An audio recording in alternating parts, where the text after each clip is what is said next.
Мицкоски чека одговор Желјасков во офанзива. Бугарија го смени дипломатскиот терен од Брисел во Страсбург. Премиерот Мицкоски изјави дека вчера и денеска е во комуникација со Европската комисија и дека е одреден дури и предлог термин за средба меѓу Силјановска и Желјасков на маргините на НАТО самитот во Хаг.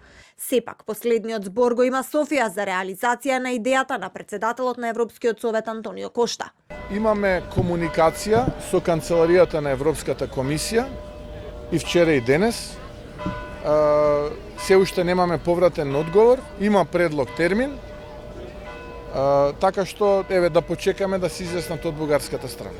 И додека Македонија чека, Бугарија веќе е на друг терен. Желјасков одигра дипломатски потег во Советот на Европа. На средба со Теодорос Русопулос, председателот на парламентарното собрание на Совет на Европа, побарал да се заштитат правата на бугарската заедница во земјава. На официјалната страница на бугарската влада стои дека Желјасков порачал дека нема да се дозволи Советот на Европа да се користи како што велат за антибугарска кампања. Премиерот Росен Желјазков ја нагласи суштинската улога на парламентарното собрание на Советот на Европа во областа на правото, човековите права и демократскиот развој. Премиерот ја истакна важната улога што Советот на Европа треба да ја игра за во заштита на правата на бугарската заедница во Република Северна Македонија. Желјасков изрази уверување дека нема да се дозволи висок форум како што е парламентарното собрание на Советот на Европа да се користи за антибугарска кампања.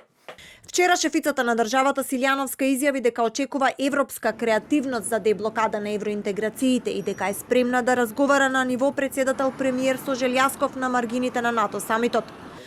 Скопје сака разговори со Софија, но нема да отстапи од државните позиции, изјави шефот на дипломатијата Муцунски и порача дека ова му го пренели на бугарскиот министер Георг Георгиев на телефонскиот разговор пред 3 дена. Во меѓувреме, Бугарија изгласа резолуција во парламентот со која ги зацврсти позициите кон Скопје.